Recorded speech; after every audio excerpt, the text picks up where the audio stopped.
Miscoll with EMSNOW on the show floor at Productronica 2025 with Dirk Stantz from Eurocircuits. Dirk, good to see you. Hello, Eric. Good to see you. Yeah. Listen, before we get into what I want to talk to you about, give people, I visited your facility last year, was unbelievably impressed. Don't tell anyone, but one of my favorite factory tours so far, because it's so unique what you do there.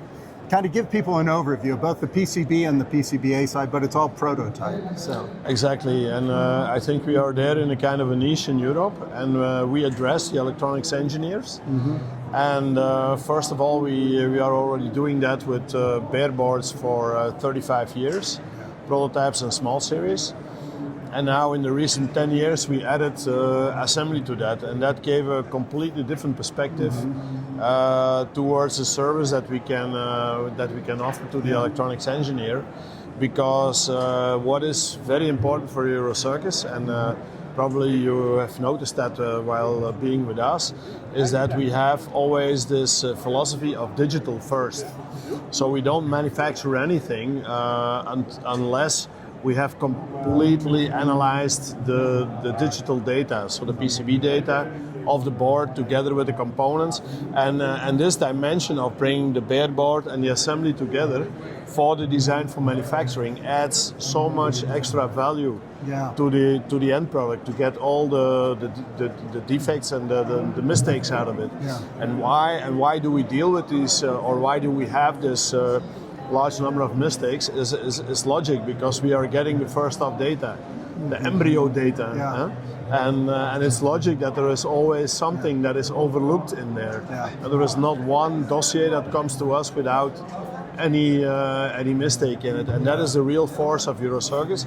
We clean all of that up, and then when you leave with us with your produced prototype, either in PCB or in PCBA, you get the production data and you can go anywhere without any worry. Right first time. Yeah, right the first time, exactly right. And that's what impressed me. I mean, I'm just remembering as I'm hearing you speak about the machines you had, and you customize things as well. The digital only, your software. I forget the name of the gentleman who we had on teleconference. Wim, our head of engineering. Head of engineering, just an amazing talent, and the systems he's helped develop for you all that allow you to do this. He's the father of our visualizer, and visualizer in the market is well known, especially by the engineers, because it's their guidance to make their data right first time for manufacturing. Okay, let's get into the fun stuff.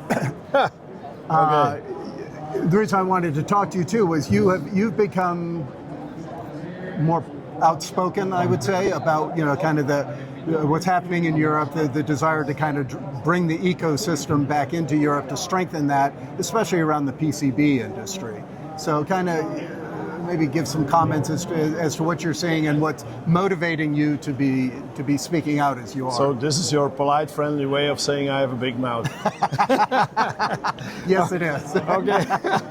Yeah, but I reached a point in my life that why turn around the hot soup? I think things need to be said.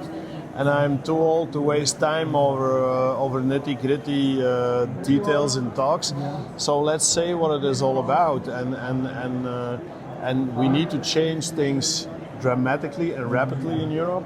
I just went to the presentation of Dieter Weiss. We are falling below the 2% of PCB manufacturing output in world level. EMS is going down dramatically, has gone down dramatically last year.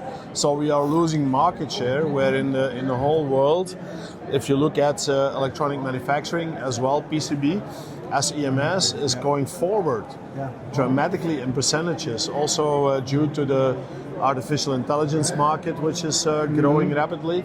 And where are we? I mean, we are just leaping behind, and then we are talking about a CHIP Act that we want to double our chip capacity production in reference to 2020.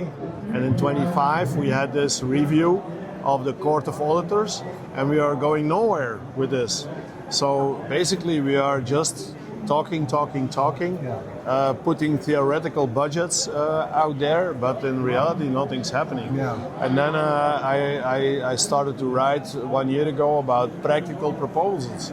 Let's say not everything has to cost a lot of money. I mean, if you talk about European origin first, in the beginning, when I brought this to the table 2 years ago, somebody slapped my ear and said, "Oh, this is not the way we're going to do business in Europe because we are very open."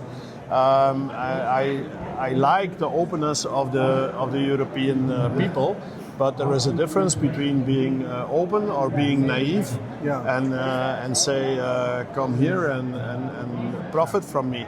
So I think this European origin first, especially when it comes down to public money, I think it's a logical thing. Yeah. Everybody does it. The Americans do it, the Chinese do it, everybody does it. Only we always seems to be holier than the Pope, and we don't do it. That's one thing. The other thing was the component database. Why don't we have a centralized component database in Europe? We have it for food, we have it for pharmaceuticals.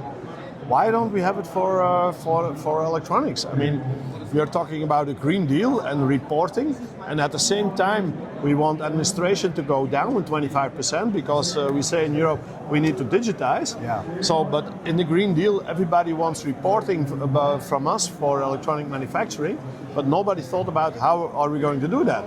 So one of the basics is make a centralized database, and all the content of every component would be in there. Now, if that would be available, then after you have manufactured an electronics application, it would be very easy to push one button and to get a digital passport of the thing that you just made, with everything in it, with all the materials in it, with all and so on. Yeah. So why don't we have that at the basis? It's very simple. Yeah. And now we are forcing 500,000 electronics engineers in Europe that cost 50 euros an hour. They are creating all their own databases, looking up this information and so on. It's a waste of time and money. Yeah. Why not force 1,000 manufacturers to put this into a database like we wanted to? Yeah. Interesting. And then you avoid mistakes also, because you have everything there only once. Yeah. Now I hear you talking, we talk about this at a European level. Yeah. But I was asking you as we were walking over here, could it be at a country level? Does it have to be EU as a whole, or could it be Germany, France? Yeah, it could be. It could be. I mean, the biggest economy in Europe is definitely Germany. Number 2 is France.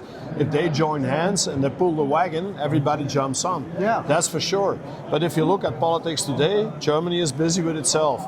They're trying to reinvent themselves. France is going nowhere from one government to the next every 9 months.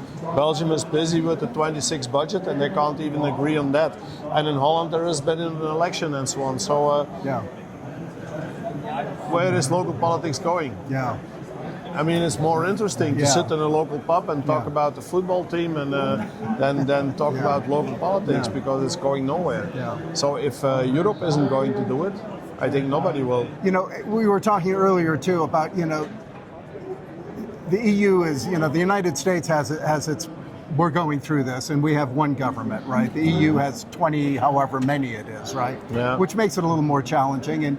And government officials are probably the same all over the world. They don't quite understand the technology about what's being discussed here. Yeah. And so it's this constant process of having to educate them about what this is and the importance of it. And I'm assuming all that is happening. Yeah, well,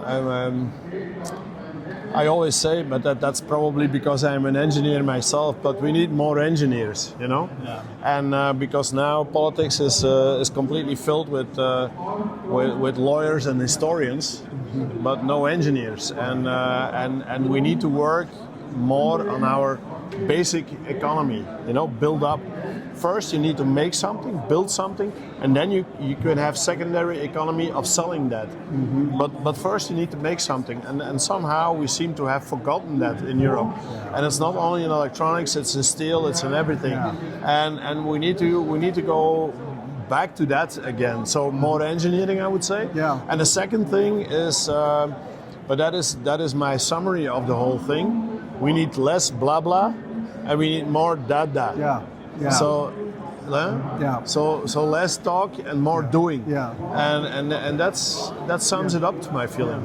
You know, it sounds like what the industry needs is a win too, right? I mean, I always think in sports, right? You got to keep moving the chains in football, right? You keep moving forward. So where are the wins? You know, it seems like the industry and the movement could use a win to kind of say, hey, listen, this is what we've done, now let's keep it moving forward. And as politicians stop thinking in subsidizing, start thinking in enabling. Yeah. That's not the same thing. Exactly right. Subsidizing is giving money to something that maybe has no right to exist at all. Where enabling is make something possible that has the right to be there and that will be able to grow on its own merits. And that is much more powerful than subsidizing. Yeah, no, absolutely. Well, keep speaking out, keep being you, because I think you're a good voice for the movement, and Europe needs voices like that. So I hope it lands somewhere. it will. Thanks, Eric. Thank you, Dirk. Appreciate it.